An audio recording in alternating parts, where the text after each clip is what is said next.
Bet on Bears fans, another edition of the Chicago Bears podcast coming your way. Pat the designer, Courtney Cronin back at it again. Appreciate you guys for tuning in. We got a jam-packed show for you today. We got to talk DJ Moore. Do the Chicago Bears have a DJ Moore problem? Is it a wasted talent issue?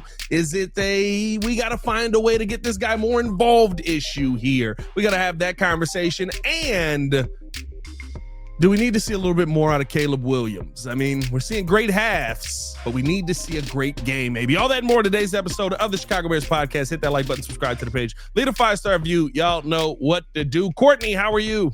I'm good. Just getting ready for this. Did you see what the temperature is going to be at kickoff on Sunday? Yeah, it's why I watch the game at Fox. Yeah, I'm on sideline this week, so I've spent my Tuesday in between writing and everything else ordering a bunch of winter gear that you'd think I'd have, like a heated vest. Like, don't have one of those. Heated socks.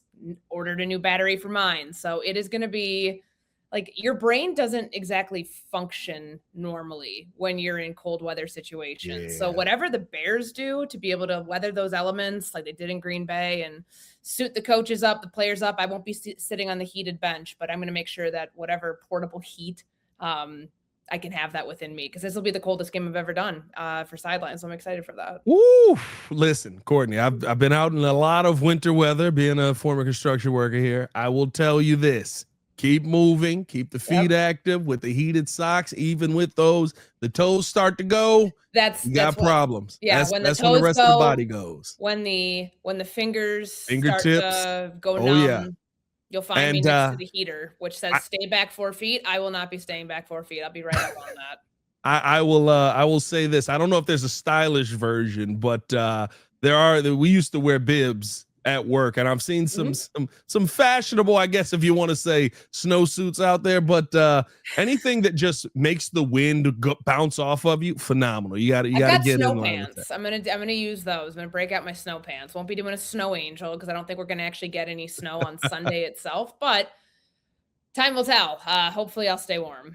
Let's hope so. I'll be warm. I'll be watching the game at Fox. Although a little cold walk, I will be praying for you out there, Courtney. Let's hope something does heat up here. And I think it is a big conversation around Chicago right now. The utilization of DJ Moore. By the way, we do want to let you guys know today's episode brought to you by Underdog. Make picks, win money. I think that the conversation around DJ Moore has gotten incredibly loud because of, number one, this final play. Like, I swear, if one more person walks up to me and was like, DJ was open, I may punch you in the face. Like, I'm joking, but also kind of like, let's stop it.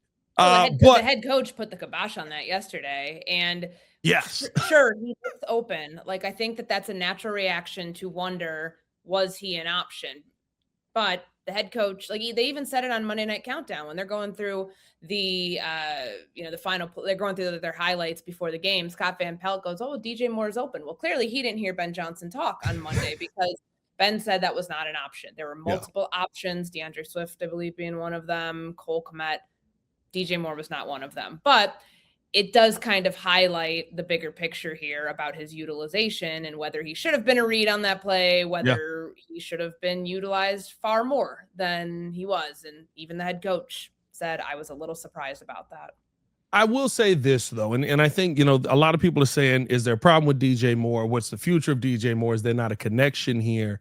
When I watched the tape, and I had to call J-Mac about this, to see, okay, like, am I tripping here? There's a lot of deep concepts for DJ Moore in this game. And we know that Jeff Hafley is very big on not allowing the explosive play. So there's a lot of coverage for DJ Moore. Not to say there's nothing underneath, but you're seeing a lot of these plays where, as J-Mac called them, love of the game plays. You're running this route basically just to create something for somebody else. And I feel like that's what we saw a ton on Sunday. Lots of deep concepts, opening up routes underneath. And for the people that are saying, well, why wouldn't you use DJ Moore underneath? Well, there was no Roma Dunze that day. Nobody else is going to draw the attention that DJ does. So when I hear people go, DJ is not involved in the game plan, I would almost argue with you, DJ is one of the most important pieces in this game plan because Colston's not open underneath if DJ is not running the deeper route. Luther's not open underneath if DJ is not running the deep route. And honestly, there's almost this lack of uh, attack on the deep routes because Caleb Williams, by the time a deep route develops, he's got pressure in his face. Micah Parsons is on the other side. So, Courtney, do you feel like there should have been a different usage, or that there's a different way to get DJ Moore more involved than just the end around pass and the screen pass that we should have seen in that game? Or do you like the game plan? No, obviously you don't like the game plan. I mean, first and foremost, he's your highest paid player on offense. Like, there comes a responsibility with that from the coaching staff, from the players, to execute that and make sure that you're living up to your contract, because it's a glaring, like, if you look at that, and yeah, there'll be some games where he has bad games because the defense or his stat line might not look great because the defense is taking him away. Right. But if you want to justify paying a certain player a certain salary, then that salary has to yield a level of result, whether it's on the high end or the low end, to justify why that player is here over those resources going to someone else. So that's like where it starts. Right. But I'll say this, like, DJ was on the field the most of any player not named Caleb Williams or an offensive lineman.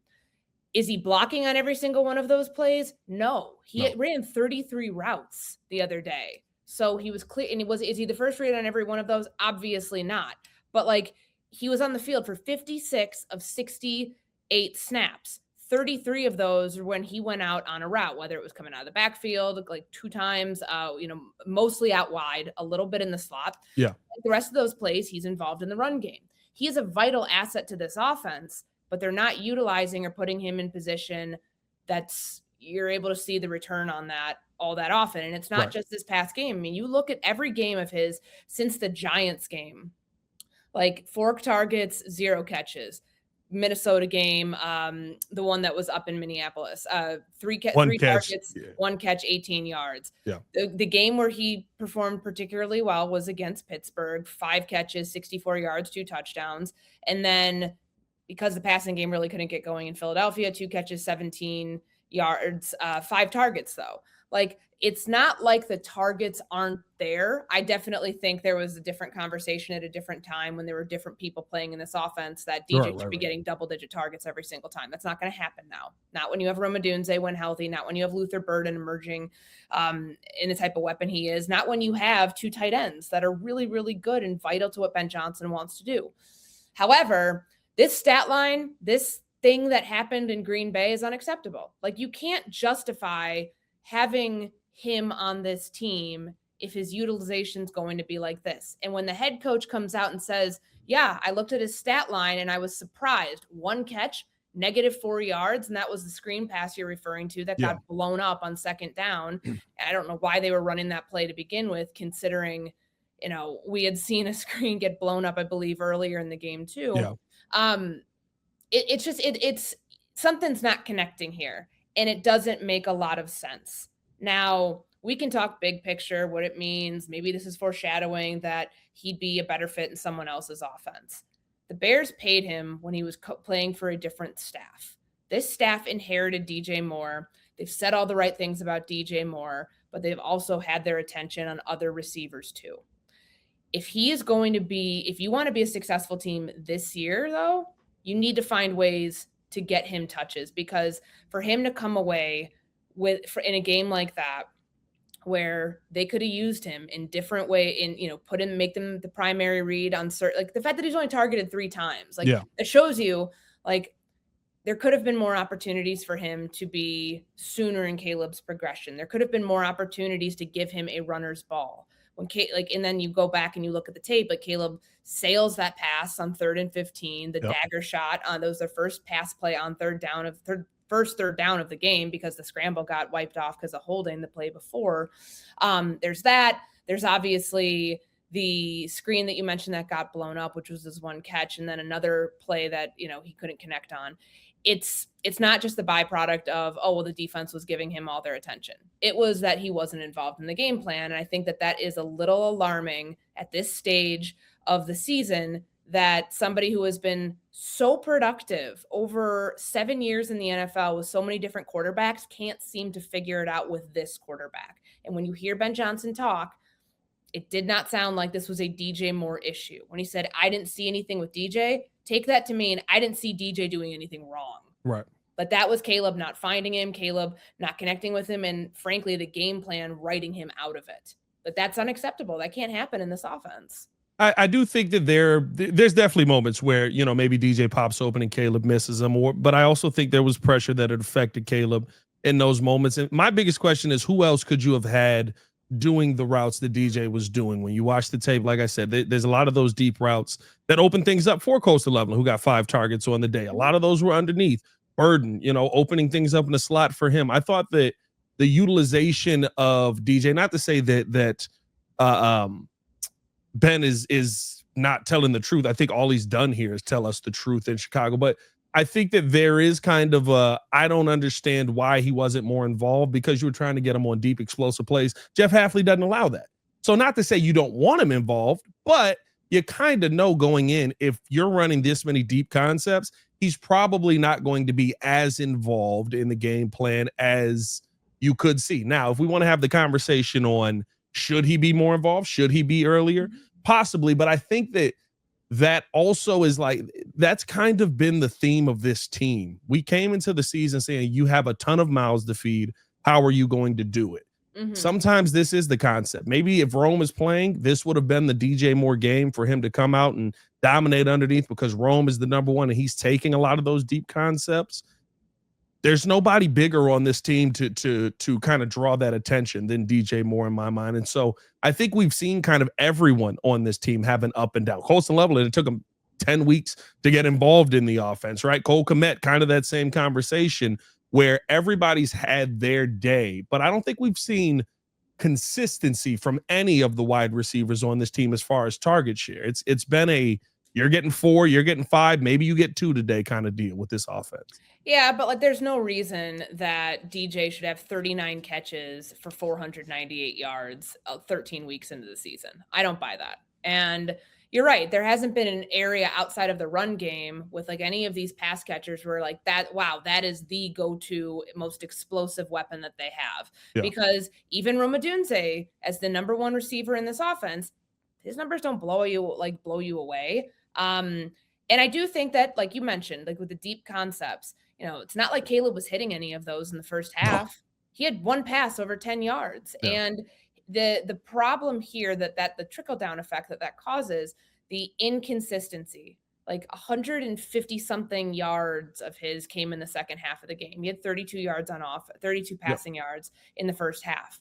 Finding a way to mirror that production earlier by proxy will get DJ more and more involved. Like you would think, if he's somebody that you believe can be a mismatch, somebody that you can get the ball to in space and let him be special, then you're going to do that. But they're just not doing that right now. And I think that scheme, I think that's obviously the product of having, or like the consequences, good and bad consequences, the consequences of having other weapons. But to me, then it spins it forward to, if he doesn't have a role on this team, are they better off moving him next year? Yeah. Because he's under, you know, that contract extension kicked in recently. Like he gets the big 4-year deal in July of 2024. And now he's got high cap hits the next couple years. And is that worth having that financial burden? Burden's a good or bad thing, but it is a burden regardless of who, you know, to have him on your roster if you're not going to be utilizing him in a way that helps this offense. This was somebody who was a perennial 1,000-yard receiver with a rotating cast at quarterback in Carolina.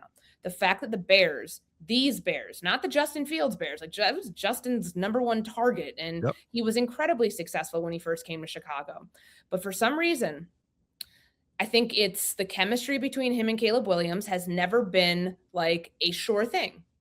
We have 2 seasons of it now. Yes, DJ was the leading receiver on this team last year, but there are moments where the chemistry, those 2 being on the same page, lacked. It lacked in training camp. It's lacked in the season. Not saying it's never on the same page. You have this sample size of 2 weeks ago in that Pittsburgh game. Caleb was looking his way, especially in the red zone. Some really good routes, some really good throws. But if he's not going to be a part of this offense in a way that benefits you long-term, you are in a better position to move him, trade him, send him to a place that needs receivers. I don't know, like Kansas City, a place that the Bears happen to have a very strong relationship with. Yeah. Do that, get draft capital back, move a very expensive, very good, but very expensive contract off your books, and start thinking about the future, because I'm sure other people felt this, but the day that Luther Burden was drafted, to me, that signaled that there could be a change in the future, not this year, but that speaks to 2026. If the rookie develops the way that you like him to, if your draft pick from a year ago, Ryan Poles, develops the way you want him to in Rome Odunze, then you have a room that works really well, and you don't necessarily need to have 3 high-end, top-tier, first-round pick receivers in there, that you could spend those assets that you would get for more in return somewhere else. Yeah, and listen, the one thing I will say is I'm probably higher on DJ than a lot of people, right? Everybody last year was his attitude's terrible. And me and you come on the pod and we're like, it's just his face. Like, I I mean, don't know what to say. people were doing the same thing after this game. Like, look, Yeah. he's not going to be thrilled with the way that things went. Oh, you talk about the final when he's walking off the field right after they lost, and everybody's like, why does he look like that? They lost the football game. Yeah, I think people just need to stop with that. That's so overblown. Yes. And like, they talk, like, the body language thing was a thing last year, and it was a thing in the off season. It's been addressed. I don't know what more people want. Like, this is who this guy is on a consistent basis. Like, his face doesn't express like super excitement or feeling awful. Like, and they just lost the game on a pass that was intercepted in the end zone. What do you want him to look like? If I'm not mistaken, I don't remember what game. I want to say it was the Dallas game, where phenomenal offensive day. And I want to say at the end of the game, you see Caleb like shaking DJ and hugging him, almost like smile for the cameras, dog. Like, change your face for, like, yeah. It's one of those things for me where I feel like people are trying to create narratives to justify what may just be football. To your point, there may come a point where your highest paid receiver, when you have Luther Burden, Colston Loveland, Rome Odunze, Cole Kmet is still on this team. Like, you have other options that can pass catch on this team, and maybe you go out and draft somebody else next year, or maybe it's Olamide Zaccheaus who you bring back, whatever it is, where you say, hey, the natural progression of football is when new coaches come in, they get rid of the higher paid guys and utilize their guys more. Doesn't mean that's the situation that I'm looking to see happen here, but it's logically football. I feel like people have to create this narrative around a player to justify why you need to get rid of them. Sometimes you just get rid of good players. Yurko tells stories on the pod all the time about how the Packers got rid of a ton of good pieces, or how the Jaguars got rid of a ton of good pieces because of new coaching situations, new changes that happened, and those guys went on to have phenomenal careers. Sometimes that just happens. I said it early when we hired Ben Johnson. You're probably going to come to a point where your favorite Chicago Bear ain't your favorite Chicago Bear no more. Welcome to that world that we are in, possibly this offseason.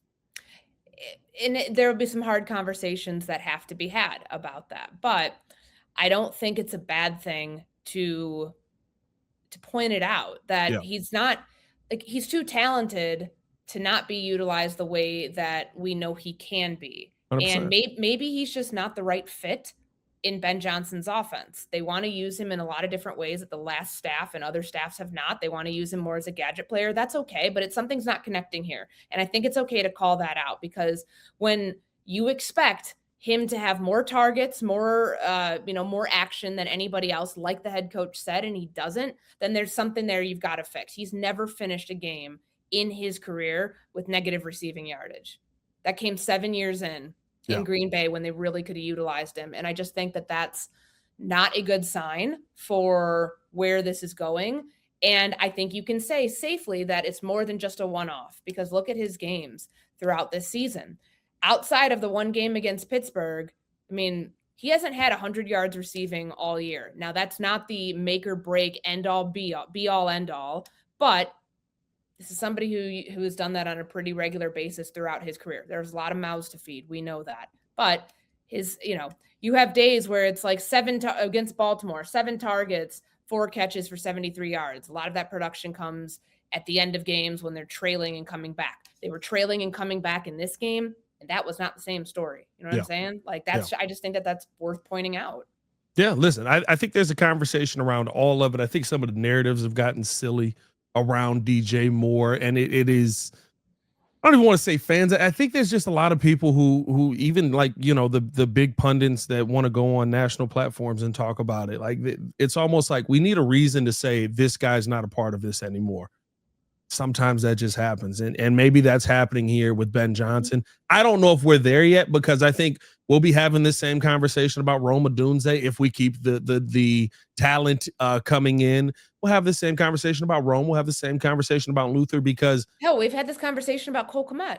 Cole Like, Kmet. with Colston Loveland getting drafted, Yeah. does that change his role? I mean, for right now, they both have a role, but is that going to be that way long term? Maybe, maybe not. Like, I think it's a normal, healthy conversation to have. Yes. When, it's not a bad thing if someone gets phased out if you do it the right way and if you have the right replacements and if you get the right amount in return. And I think that just looking at the way that this has gone this season, it would be foolish to think that everything's fine, and that this isn't something that could be an option for the future. And you know what it is, Courtney? I think it's the history of this team again. Not even this team. It's the history of Chicago over the last 20 years, and a lot of people, 25 years, and a lot of people aren't able to get over that. You move on from a guy like Allen Robinson, and we're sold that Bayless Jones and Tyler Scott are going to be answers for this team.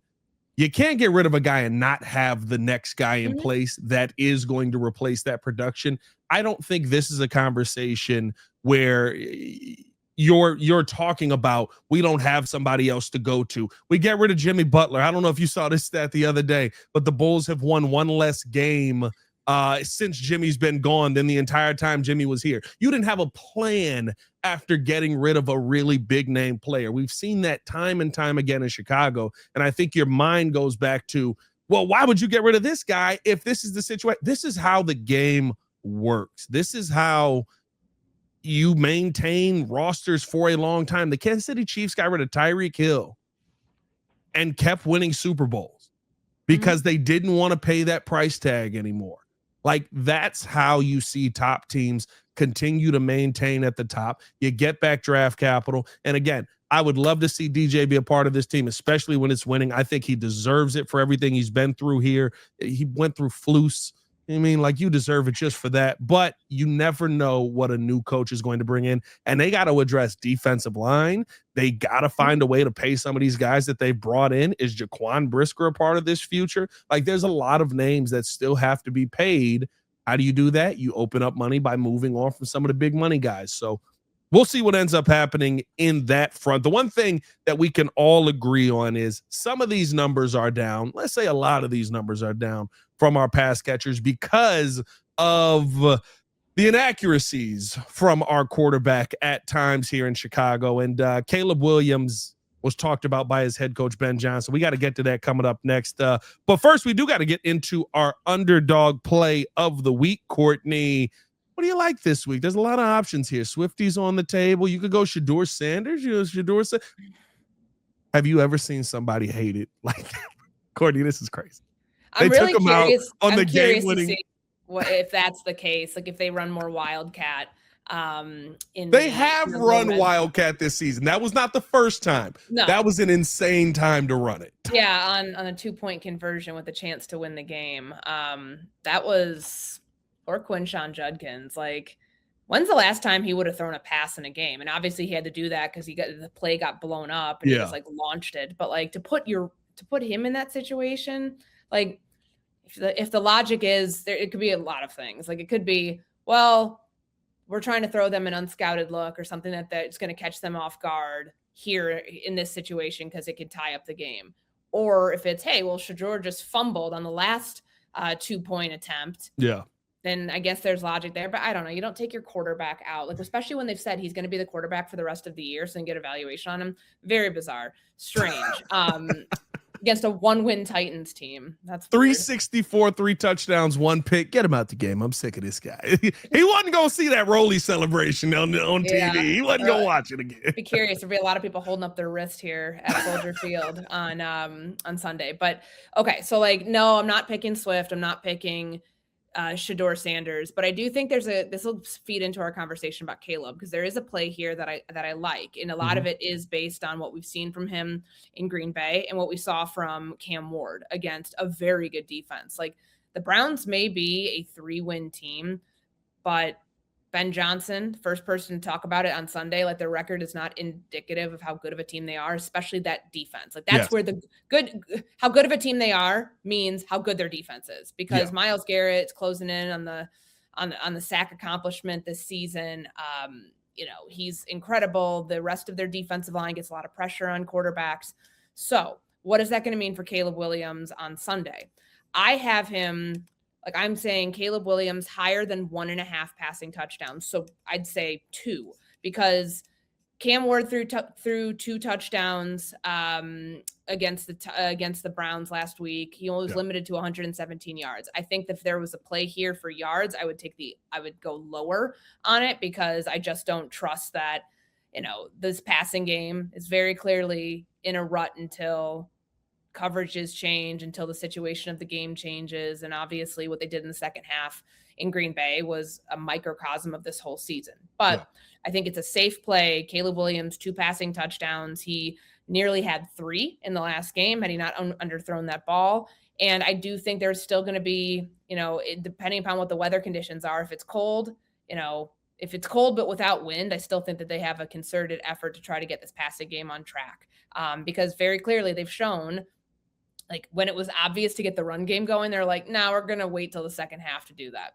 I didn't agree with it, but I think that just based on track record, they will try to get the passing game going earlier in the game to set up the run instead of vice versa, which means that Caleb will have some opportunities to do that. Yeah, we'll see. I think there's a good defense that don't do anything Myles Garrett way. I keep saying it. I'm like, everybody, like every passer, she's like, run the football at him, try to go right at him. That's how you avoid Myles Garrett at all costs. Like, stay away from him. But please don't break my quarterback. We just got him. But no, man, I think that's a good play. Higher on 1.5 passing touchdowns for Caleb Williams. That's how we start the week off. You got back on your winning ways last week, so that's a good sign. We're back on the right track there. I think who ended up missing? I think I did.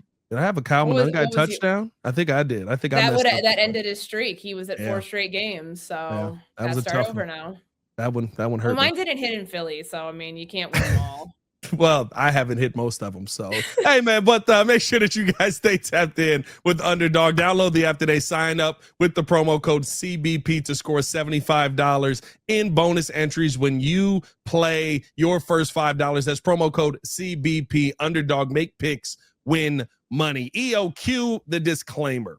Must be 18 years or older, 19 or older in Alabama and Nebraska, 19 or older in Colorado for some games, 21 or over in Arizona, Massachusetts, and Virginia, and present in a state where Underdog Fantasy operates. Terms apply. See assets.underdogfantasy.com/web/play and get terms _DFS_.html for details. Offer not valid in Maryland, Michigan, New Jersey, New York, Ohio, and Pennsylvania. Concerned with your play? Call 1-800-GAMBLER or visit www.ncpgambling.org. In New York, call the 24/7 Hope line at 1-877-8-HOPE-NY or text HOPE-NY or text HOPE-NY 467-369. Welcome back in here to the Chicago Bears podcast. Pat the Designer, Courtney Cronin back at it again. Today's episode also brought to you by the Advantage Dealer Group. Find your next Chevy, Toyota, or Acura and drive off in under 60 minutes, or they'll make your first car payment. Also brought to you by the Hard Rock Casino in Northern Indiana. Las Vegas style gaming, just 30 minutes from Soldier Field, exit 6 right off I-80 94. All right, Courtney, we had the conversation about DJ Moore, but I think that there is a real conversation that needs to be had about the guy who has to get the football to DJ Moore. You brought it up, right? In that game, there is a third down option that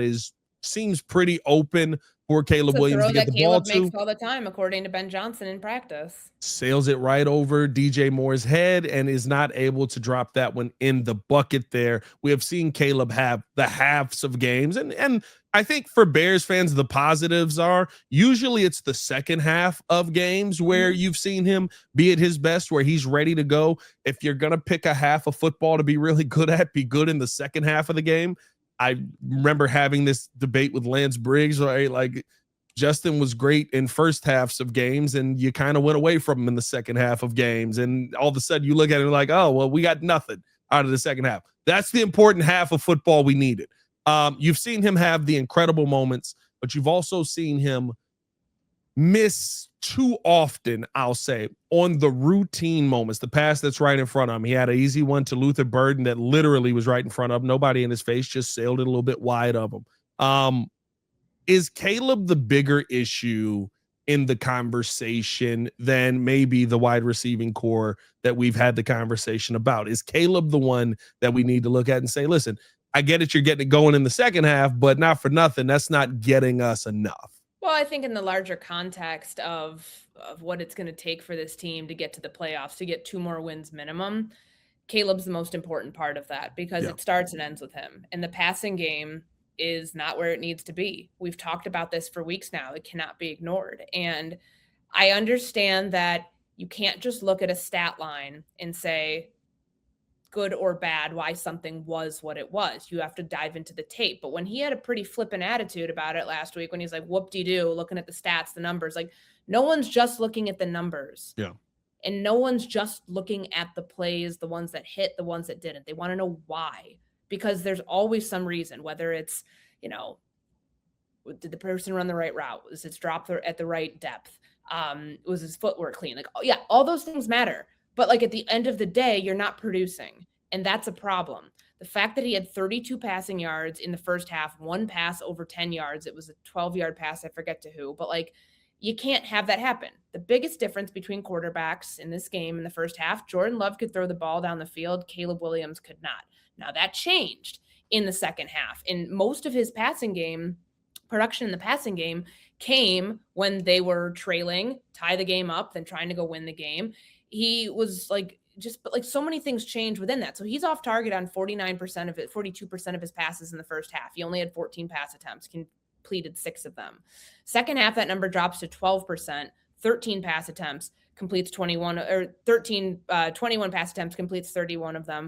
154 of his 186 yards come in the second half. That's going to happen when you're trailing. That's going to happen when you're trying to get back in the game. Yeah. And the moments that Ben Johnson talked about, like there's the, oh my gosh moments, like how did he make that throw? The Zacchaeus throw was at the lowest completion probability of any throw he's made in his career. The one that to DJ Moore in Indianapolis in week 3 last year was the last best, or I guess lowest percentage completion probability of his career before Sunday. He can make the special throw, and making it to that corner of the end zone when his receivers in the past had let him down in that exact space. Good things. Why can't that happen over the course of a game? Like you can't have these furious comebacks every single week and expect that at some point you're not going to have a margin for error. And unless you are dead set perfect, like he needed to be on that 4th down pass play, then more times than not, you're probably looking at yourself saying, I wish I would have done this differently. I wish I would have done this differently. So yeah, I do think the inaccuracy, like by and large, don't really care about 70% completion percentage and the threshold that they set it at. It's an unrealistic bar for him this year. One quarterback right now is throwing passes over 70% completion percentage, and that's Drake May. So you don't need that to be playing at a better level in the passing game than he currently is, but like the raw number tells you there's something, the 57.8% is telling you there's something here that's just not quite connecting. And when Ben Johnson talks about the ways to fix that, when he talks about, are there he has high potential, but he struggles in moments. It's like acknowledging that there's those incredible, oh my God, how did he do that? It's like, mystifying moments with the ones where like there's guys that are open. Can you get them the ball on time? Give them a chance to run the runner's ball. So like run after the catch, all of that stuff. How do you mix both of those things? Because they're not there yet. The head coach acknowledged it. Caleb has acknowledged it. They're not there yet. You're running out of time to get there. Can you do enough to make it look a little bit better each week over these next 4 games? Like that has to ultimately be their goal, because the Packers gave you a great test for what you're going to see in January. That's a playoff team. Like, obviously, I know I'm not saying anything groundbreaking, but that's a team that's probably winning the NFC North. And they have a huge test this week against the Broncos defense. So, like, you have very little room here to not try to get 2 more wins. 3 more would be, a lock for this team to get into the postseason, but also to learn from what you saw against Green Bay, because any team that you would face in January is going to give you a challenge like that. They just will. The defense and the things that they took away, like that is going to be what you see in the postseason. So like, it's good. It's a good answer for them now. And then you see this team again in 2 weeks, less than that. Your roof's got more layers than a conspiracy podcast. Is that a sandwich wrapper? Ah, yes, vintage 1988. It really builds character. Avondale Roofing. Inspect smarter, dig deeper, and get to the core of your roof's health. Yeah, and I think the one thing for me that it feels like, and I think this goes to Ben as well, not to say that Caleb doesn't need to be better in those moments, but in the second half, especially early on in the game, you see a little bit more heavier protection for Caleb up front, allowing him to get his footwork set, allowing him to deliver the football. Early on in the game, Green Bay was really getting after you, and there was a lot of Caleb on the run. And then when he had moments where he could set his feet, he didn't get back to it. And I think that's something that we're seeing Caleb kind of struggle with. When there's the pressure early on, does he get back to the good footwork quick enough? We didn't see that. I think he went 0 for 6 on his first 6 passes. Now, his first 9 dropbacks, he's pressured on 5 of those. But on those 4 where he's not pressured, poor footwork, just not really in the rhythm of the offense. You see him struggle to get back to that. That's where the great quarterbacks really thrive, right? No matter what happened on the play before, I'm going to be able to get back to who I am. The problem in that is, though, when that pressure is in your face, when you're dealing with a Micah Parsons, and kind of, I would say, outside of the Bo Melton play, the first half probably played out similar to what the Bears thought may happen because of how the second half went. Yurko talked about this. We were on the podcast. You're going to spend the entire first half trying to beat up Micah Parsons and tire him out. It worked. There were stretches in the second half where Micah Parsons is on the sideline, breathing heavily, trying to catch his breath so that he can get back out there and chase after Caleb Williams. He acknowledges after the game, he's like, there was some holds in there. There were, we holding you. But he acknowledged after the game that, it was a lot trying to chase Caleb Williams around and trying to create that pressure on him. Like, that was the game plan that you saw play out in the second half. Unfortunately, you didn't have any production in the first because you didn't have a quarterback that could get back to his base. That, to me, is the next step for Caleb Williams. And if we get to that point where I'll be honest with you, I don't know if 70% will ever happen. Courtney, bottom line, Caleb is a gunslinger. Like, there are some throws that you're going to see and you're going to go, oh my God, why did you attempt that? Holy crap, he caught it. There's also going to be moments where you go, you probably should have had that when you missed very quickly there. I think that you're probably, if you can find a way to get to 65% and live there, you're talking about a top 10 quarterback in the NFL because of all of the amazing things that he can do, but getting back to his routine, getting back to his base and being able to hit the simple throws and go through that routine as well. Yeah, and I mean, completion percentages we know doesn't tell the whole story of. There's a lot of throwaways in that first half. Like look at the top 10 right now of guys in completion percentage. So Drake May, 71.5, he leads the league. Jared Goff and Josh Allen are just barely above 70. They're both at 70.1. But then it's Mac Jones, Dak Prescott, Sam Darnold. Okay, draw the line right here. For those are the upper echelon, couple MVP candidates in there. Then you've got Daniel Jones, who's out for the year, Spencer Rattler, Jordan Love, Geno Smith, Tua. It's a mix, and it doesn't tell the full story of these guys are great. Geno's awful this year. Tua's not a good quarterback either. So I understand why they set the threshold there. It's something for him to aim for, but there's got to be a happy medium between 70% and where he's at right now, 33rd out of 34 qualified quarterbacks, because it's not just the raw number. It's why are those passes not connecting? Why are you sailing a ball past DJ on a routine throw that you make on a dagger concept on 3rd and 15?